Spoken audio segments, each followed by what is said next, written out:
सो hey guys, आज हम सीखने वाले हैं 3x3 मैट्रिक्स का शॉर्टकट कैसे निकालते हैं। तो बहुत ही सिंपल ट्रिक है। अगर हम कॉलम फिर रो एक्सपेंशन से जाते हैं तो बहुत ज़्यादा टफ पड़ता है, बहुत ज़्यादा लेंदी पड़ता है और वो कोई यूज़ का भी नहीं होता है कॉम्पिटिटिव एग्ज़ाम्स में। तो आज सीखते हैं 3x3 का शॉर्टकट, कैसे 3x3 मैट्रिक्स का इन्वर्स निकालें। तो सबसे पहला स्टेप है, ये जो फर्स्ट कॉलम में एलिमेंट्स है हम इनको एज इट इज़ लिखेंगे 1 4 7। अब हम क्या करेंगे, ये जो दो एलिमेंट्स हैं ना इनको वापस रिपीट करके लिखेंगे 1 4। ऐसे ही हम सेकंड का भी लिखेंगे 2 5 8 और फर्स्ट 2 को रिपीट करेंगे 2 5। अब थर्ड रो 3 6 9 और वापस रिपीट करके 3 6। अब 1 2 3 लिखा हुआ है ना, अब हम इसमें भी ऐसे ही करेंगे। जो फर्स्ट रो है उसको एज इट इज़ लिखेंगे, ये लिखी हुई है, और दो एलिमेंट को रिपीट करके आगे लिखेंगे 1 2। वैसे ही 4 5 6 तो वापस लिखेंगे 4 5 7 8 9 7 8 1 2 1 2 4 5 6 4 5। अब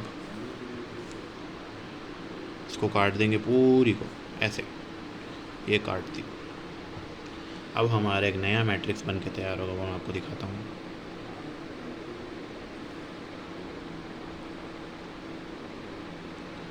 कैसे होगा,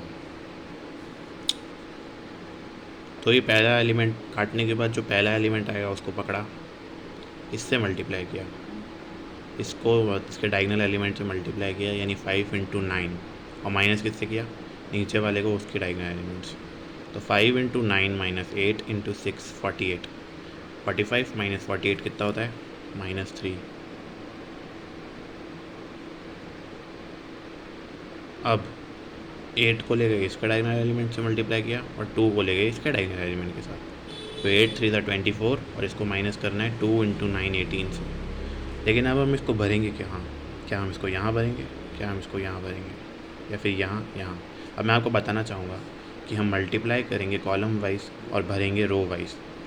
ये आपको एक शॉर्टकट ध्यान रखना है, मतलब आपको ये शॉर्टकट लगाते वक्त ये बात को हमेशा ध्यान रखना है कि मल्टीप्लाई करना है आपको रो वाइज, तो मल्टीप्लाई करना है कॉलम वाइज, और आपको भरते टाइम ध्यान रखना है कि जो आप मल्टीप्लाई कर रहे हो उसको रो में भरना है। ऐसे ऐसे मत भर देना भैया, वरना पूरा गलत हो जाएगा।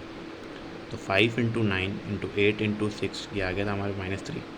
अब 8 × 3 - 2 × 9 तो 24 - 18 कितना होता है, 6। अब इसको लिया 2 × 6, 2 × 6 और इधर से आ गया 5 × 3 तो 12 - 15 कितना आ गया, -3 वापस से। अब इसको, अब ये हो गया, इसको हटाओ, अब इसको और इसको लो, क्या हुआ 6 × 7 - 9 × 4 कितना होता है ये, 46। 6 × 7 42, 9 × 4 36, तो कितना आया 6। अब वैसे ही इसको भरते जाएंगे, 9 1 = 9, 7 3 = 21, तो 9 - 21 कितना आ गया, 11 12 सॉरी -12। वैसे ही 3 × 4 - 6 तो ये भी 6। अब 4 × 8 ऐसे करके हम बढ़ते जाएंगे, करते हमारा ये, तो ऐसे मल्टीप्लाई करते करते हमारा ये मैट्रिक्स तैयार हो गया। तो स्टेप 1 कंप्लीट हो गया। अब स्टेप 2 की बात। तो ये जो इस मैट्रिक्स को नहीं देखना है, अब इसको छोड़ दो। जो ओरिजिनल मैट्रिक्स था, यानी कि ये ए, अब हमको इसका डिटर्मिनेंट फाइंड करना है। तो इस क्वेश्चन में मैंने इसका डिटर्मिनेंट फाइंड करके रखा हुआ है। इस क्वेश्चन में इसका डिटर्मिनेंट आया है 0। तो मैंने आपको लास्ट वीडियो में बताया था कि अगर किसी भी मैट्रिक्स का इन्वर्स के अगर डिटर्मिनेंट 0 आता है तो उसका सिंपली मतलब होता है कि इन्वर्स डज नॉट एग्जिस्ट। तो सिंपली इस क्वेश्चन का तो इन्वर्स एग्जिस्ट ही नहीं करता है। मगर मान लो, ऐसा झूठा झूठा मानना है बाद में कुछ कहना मत कि गलत निकाल दिया। और ये मान लो झूठा झूठा कि 0 की जगह 2 होता, तो हम सिंपली क्या करते, 2 को इंडिविजुअल एलिमेंट से डिवाइड कर लेते और हमारा फाइनल आंसर आ जाता इन्वर्स का। तो बस यही थी ये शॉर्ट ट्रिक। इससे बहुत सारे क्वेश्चन प्रैक्टिस करिए ताकि मतलब आपको कॉन्सेप्ट क्लैरिटी आ पाए, और ये हर केस में वैलिड है, प्रोवाइडेड कि मैट्रिक्स का इन डिटर्मिनेंट 0 नहीं होना चाहिए, वरना इन्वर्स एग्जिस्ट नहीं करता है। Thank you.